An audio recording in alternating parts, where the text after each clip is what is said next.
여러분 안녕하십니까? 비즈포커스 조슬기입니다. 최근 가상자산 시장이 이딴 규제 이슈로 침체되면서 그 열풍이 옮겨붙은 곳이 있습니다. 바로 밈 주식인데요. 밈 주식은 이 실적이나 펀더멘털과는 무관하게 온라인상에서 이 화제성만으로 유행처럼 매수세가 몰려 주가가 급등하는 종목을 말합니다. 특별한 이유 없이 주가가 오르기 때문에 이 필연적으로 폭락 가능성도 높은데요. 가상자산에 이은 이 밈 주식의 아찔한 열풍, 10배, 20배 단기 차익을 노린 이 투기적 배팅의 거품 경고가 커지고 있습니다. 오늘도 3명의 라이브 데스크와 함께합니다. 먼저 이광호 라이브 데스크. 가상자산 시장이 최근 폭락세를 보인 가운데 국내 1위 가상자산 거래소 업비트가 이 투자자 보호 미흡 논란에 휩싸였다고요. 네, 그렇습니다. 업비트는 거래량 기준으로 봤을 때 국내 가상자산 거래소 중에 압도적으로 큰 1위 회사입니다. 회사가 이렇게 압도적으로 크면 투자자들에게 제공하는 서비스 역시도 압도적으로 좋을 것으로 기대하는 게 정상적인데 현실은 그렇지 않았습니다. 어떤 모습이었는지 하나하나 짚어드리겠습니다. 네, 이용자가 급증하고 이 막대한 금액이 오고 가는 이 거래소 특성상 대형 금융사고로 번질 수 있는 여지가 클 것 같습니다. 업비트를 둘러싼 이 각종 논란들 잠시 뒤 짚어보고요. 이어서 박규준 라이브 데스크. 유통가에서는 아워홈의 이 경영권 분쟁이 요즘 화제라고요. 네, 이 식품 대기업 이 아워홈에서 최근 난매난이 벌어졌습니다. 이 여동생인 구지은 신임 대표가 이 보복 운전으로 실형을 받은 오빠인 구본성 부회장을 밀어내고 이 경영권 장악에 성공을 한 건데요. 하지만 갈등의 불씨는 여전히 남아 있습니다. 잠시 후에 전해드리겠습니다. 네, 이 범 LG가로 이 장자 승계 원칙을 깨고 5년 만에 경영권 탈환에 성공한 이 구지은 아워홈 신임 대표. 경영권 분쟁 가능성이 여전한 가운데 향후 어떤 행보를 보일지 알아보겠습니다. 마지막으로 윤지의 라이브 데스크. 이번 주 건설업계 소식 어떤 내용입니까? 네, DL그룹 관련 소식을 준비했습니다. 회사 호텔 상표권을 이용해 사익을 편취한 혐의로 기소된 이해욱 DL그룹 회장. 공판이 막바지를 향하고 있는데요. 여기에 일감 몰아주기 논란의 중심이 된 호텔 사업 가운데 한 곳을 매각한 배경에 관심이 쏠리고 있습니다. 네, 이 사익 편취 논란에 휩싸인 DL그룹 소식 역시 잠시 뒤 자리로 돌아가 알아보겠습니다.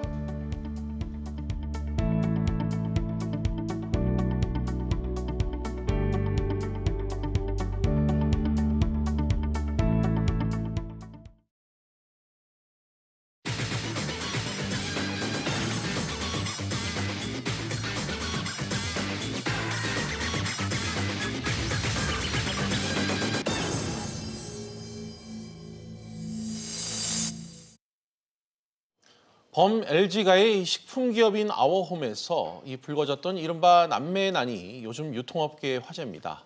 3명의 여동생이 의기투합해 이 보복 운전으로 실형을 받은 이 회사 대표인 오빠를 해임시킨 건데요. 경영권을 두고 이 피를 나는 형제들끼리 싸우는 건데 잘잘못을 떠나 이 눈살을 찌푸리게 하는 것만은 분명해 보입니다. 여전히 남매 간 전쟁의 불씨가 남아있다는 점도 문제입니다. 박규준 라이브 데스크가 개략적인 내용 정리했습니다. 최근 이 정광석과 같은 경영진 교체가 벌어졌습니다. 이 아홈의 대표 자리가 장남에서 막내로 바뀌는 데에는 채 2시간도 걸리지 않았는데요.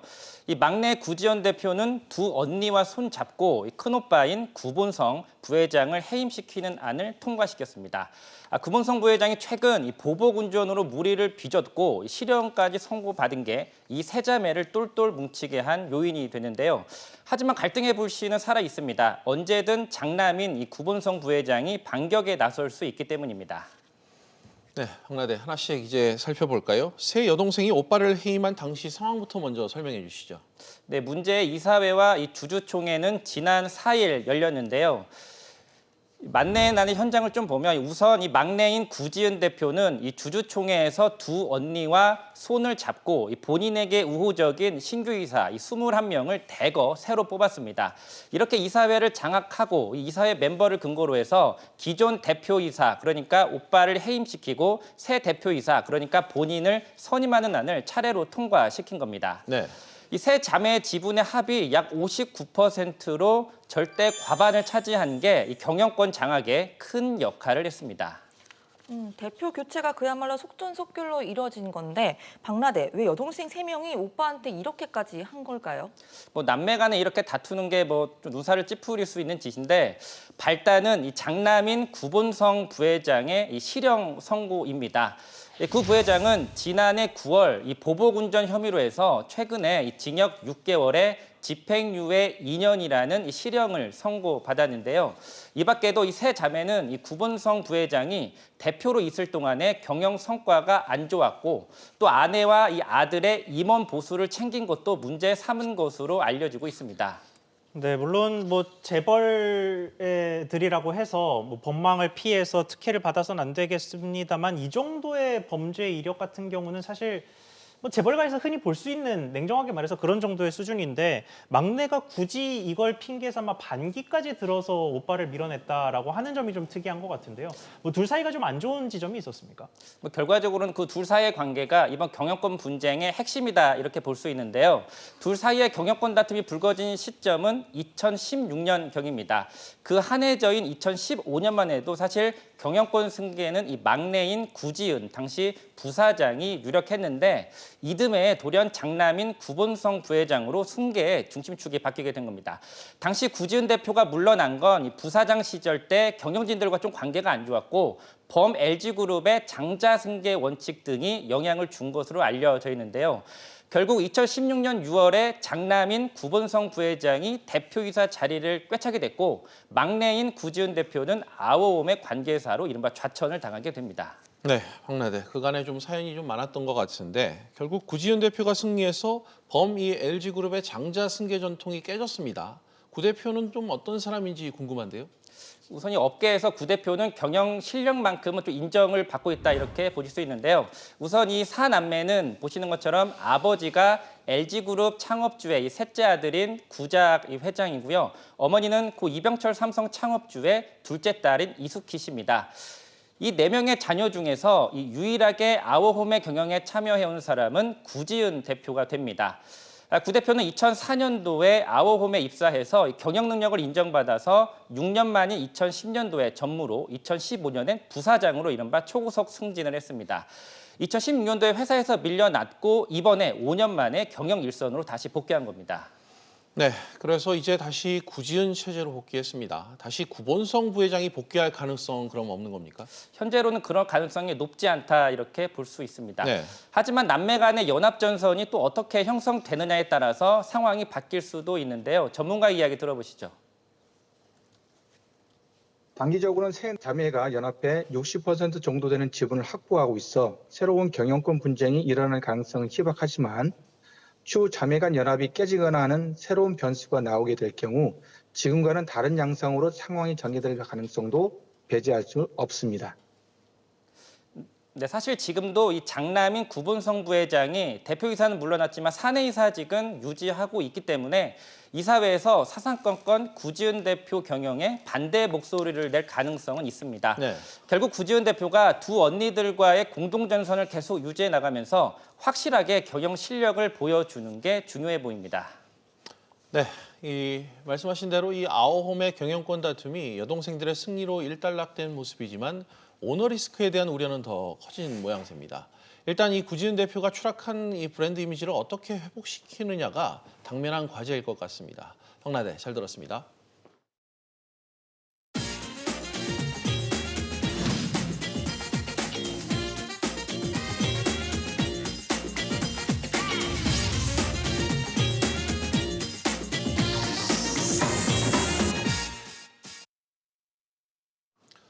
하루하루 요동치는 이 가상자산 움직임에 투자자들은 그야말로 좌불안석입니다.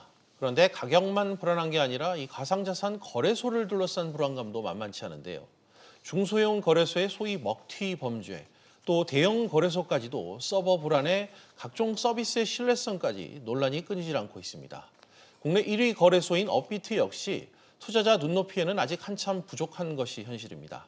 일단 이광호 라이브 데스크가 업비트의 현재의 모습부터 정리했습니다.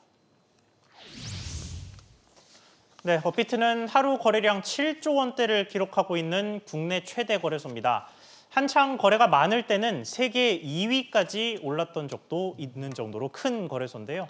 국내 2위를 기록하고 있는 빗썸이 하루 거래량이 1조 5천억 원, 3위인 코인원이 4,800억, 그리고 4위 코빗이 600억 원 정도 기록을 하고 있으니까 4대 거래소 중에 나머지 세 군데를 합쳐도 업비트에 한참 모자랍니다. 이렇게 잘 나가는 업비트지만 몇 가지 논란이 있습니다. 우선 거래소에서 나오는 가상자산 공시에 허위가 많다는 논란입니다. 거래소가 허위 공시를 제대로 검증하지 않는다는 비판이 많았고 업비트는 공시 기능을 아예 없애버리기까지 했습니다.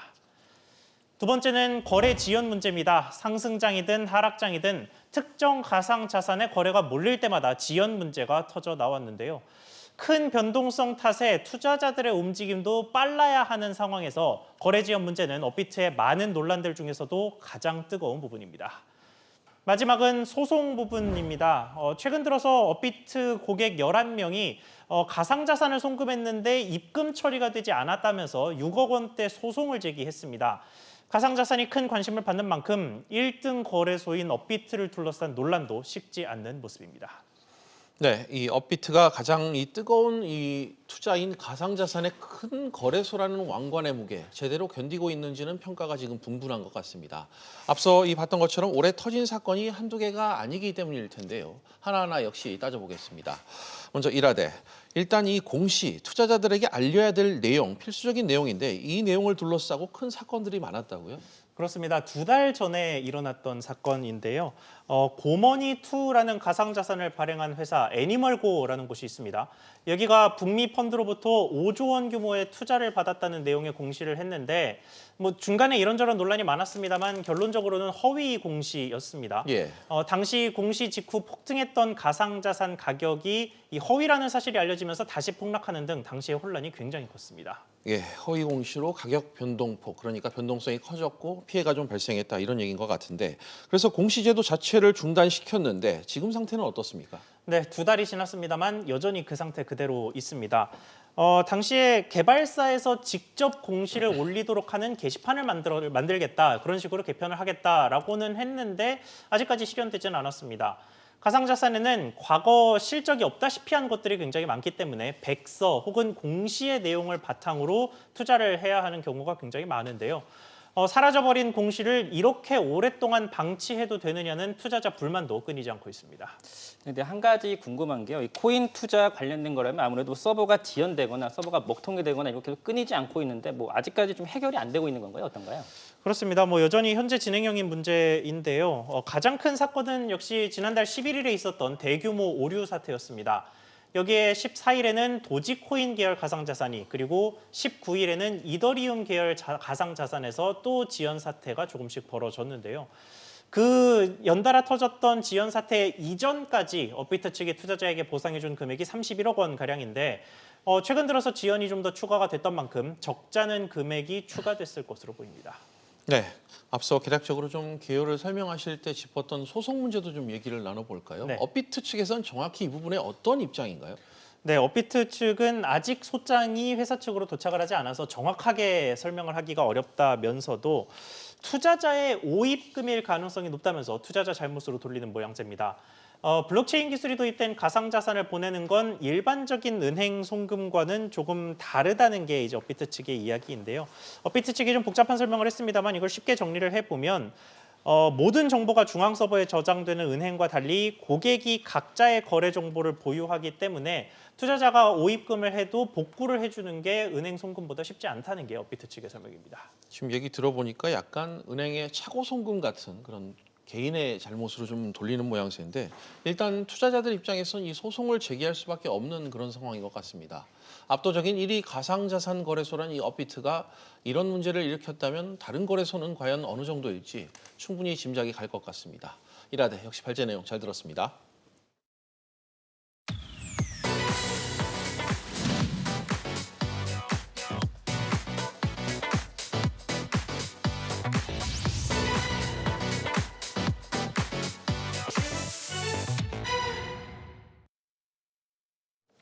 이번 주 건설인 시간에 다룰 회사는 DLENC입니다. 다소 생소하실 분도 있을 것 같은데요. 이 편한 세상 아파트 브랜드로 잘 알려진 옛 대림산업에서 건설 부문만 따로 떼어내 새로 설립한 건설회사입니다.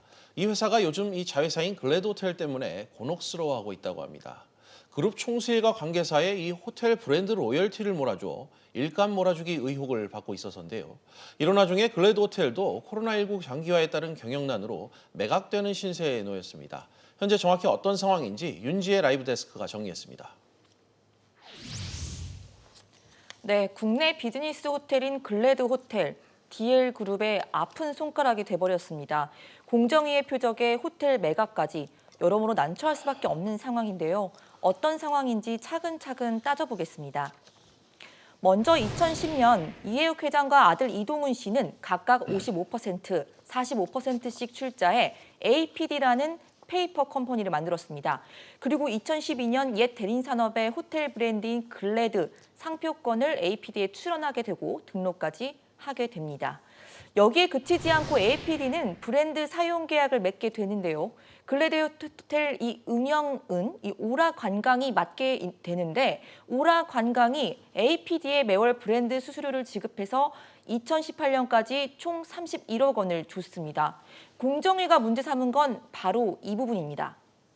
오라 관광의 수수료 지급은 APD의 사업 기회를 제공한 거고 이 총수일가가 사익을 편취한 것으로 본 건데요. 결국 2019년 공정위가 이해욱 대림회장과 대림산업을 검찰에 고발하고 13억 원의 과징금 부과를 결정했습니다. 공정위는 APD라는 회사가 오라 관광의 브랜드 마케팅 서비스를 제공하지 못했다고 밝혔습니다. 네, 내용 설명 잘 들었습니다. 윤나대, 이 재판이 진행되고 있다고 들었는데 지금 상황은 어떤 상황인가요? 네, 지난달 27일 7차 공판이 진행됐습니다. 쟁점은 신생기업인 APD에 과도한 기회를 부여한 게 정당한지 여부입니다. DL-ENC 변호인단은 APD 직원이 워커힐, 반얀트리 등 다른 글로벌 호텔에 근무할 정도로 실력 있는 인물이라는 점을 강조했는데요. 하지만 검사 측은 총수 일가가 세운 신생기업에 일감이 집중됐다는 것 자체가 사익 편취 의혹을 불러일으킨다고 지적을 했습니다. 네. 공판은 2번 정도 더 남았는데요. 수년째 공판이 진행되고 있는 상황이라서 그룹 내에서는 상당히 곤혹스러운 표정입니다. 예, 지금 말씀해 주신 이 재판도 재판이지만 공정위가 일감 몰아주기 사례로 이 기업을 콕 찍은 것만으로도 이 회사 측에 여러모로 부담이 클 것 같습니다. 네. 그렇다면 이 문제의 단초가 된 호텔 사업은 지금 어떻게 돼가고 있죠? 네, 코로나19로 별로 좋지가 않습니다. DL이 지분 100%를 보유한 글래드 호텔 앤 리조트의 지난해 매출액은 약 608억 원으로 전년보다 39.3% 줄었고요. 19억 원의 영업 손실을 기록하면서 적자 전환을 했고 순손실은 76억 원에 달했습니다. 결국 논현동의 글래드 라이브 강남을 팔았습니다. 저희 SBS 비즈에서 지난 4월 단독 보도를 하기도 했는데 최근 우선 협상 대상자가 정해졌습니다. 티마크란 회사에 약 2천억 원대의 매각을 결정하게 됐습니다. 네, 그 말은즉슨 이 호텔 업황이 어려우니까 아예 호텔 사업을 좀 접겠다 이런 뜻인가요? 그런 관측이 일부 나올 수 있긴 한데 일단 DL-ENC 측은 호텔 사업을 정리하는 건 아니다라고 말을 했습니다. 예. 글래드 호텔의 경우에는 제주도, 서울의 경우에는 여의도, 마포, 코엑스 호텔은 남아있는 상황입니다. 다만 이번 글래드 라이브 호텔 매각과 관련해서는 이 공정위 고발로 시작된 일감 몰아주기 의혹을 해소하기 위해서 매각을 했던 게 아니냐 이러한 시각은 여전히 남을 수밖에 없을 것 같습니다.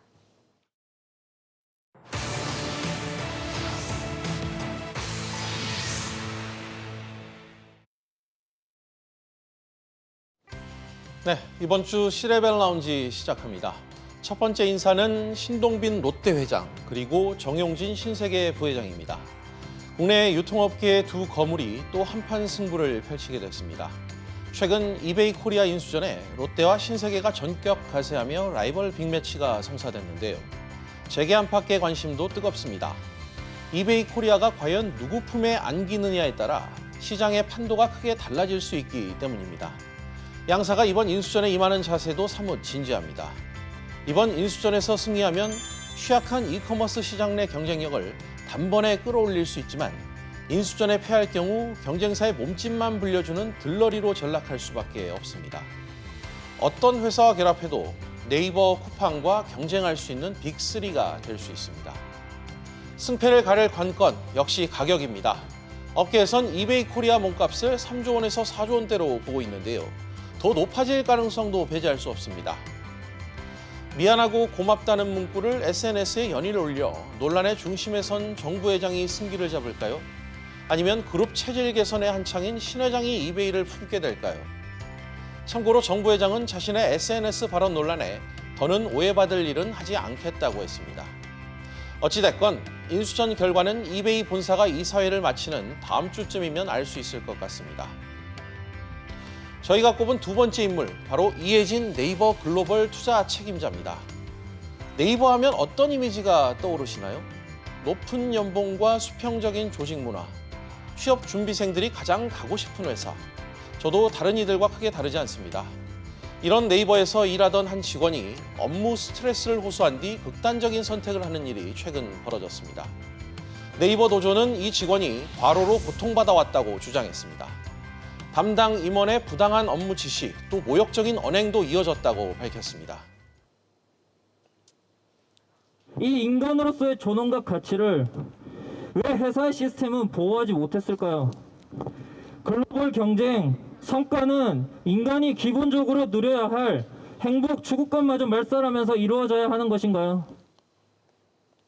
네, 고인이 숨지기 전 2달 전에 열린 회의에서도 문제가 제기됐지만 회사에선 이를 알면서도 묵인, 방조했다는 주장까지 나오고 있습니다. 특히 당시 회의 자리에는 이해진 책임자도 있던 것으로 알려져 책임론마저 일고 있습니다. 고용노동부는 직장 내 괴롭힘 의혹이 발생한 네이버를 특별 근로감독에 착수한 그런 상태입니다. 향후 경찰 조사 결과가 나와봐야 알겠지만 네이버가 그간 쌓아온 기업 이미지 역시 조사 결과에 따라 타격을 받을 수 있습니다. 이번 주 마지막 인물은 김홍국 하림그룹 회장으로 꼽았습니다. 김 회장이 기업 회생 절차를 밟고 있는 이스타항공 인수 의사를 밝히며 또다시 재계의 이목을 끌고 있습니다. 그룹 내 주력 계열사로 자리매김한 이 벌크 선사인 펜오션과 연계해 물류 시너지를 높이기 위해서인데요. 하림 외의 쌍방울그룹과 다수의 3호 투자펀드 운용사가 인수전에 뛰어든 상태라 만만치 않은 싸움이 예상됩니다. 김 회장이 이번 인수전에서 승리하면 펜오션을 필두로 이 양재동 양재도시첨단 물류단지와 6회공을 아우르는 이른바 물류 포트폴리오를 구축하게 됩니다. 김 회장의 꿈이 과연 실현될 수 있을까요? 이번 주 C레벨 라운지는 여기까지입니다. 네, 이번 주도 경제계 안팎에선 많은 일들이 있었습니다. 저희는 다음 시간에도 다양한 소식 전해드리겠습니다. 비즈포커스 여기서 마치겠습니다. 시청해주신 여러분 고맙습니다.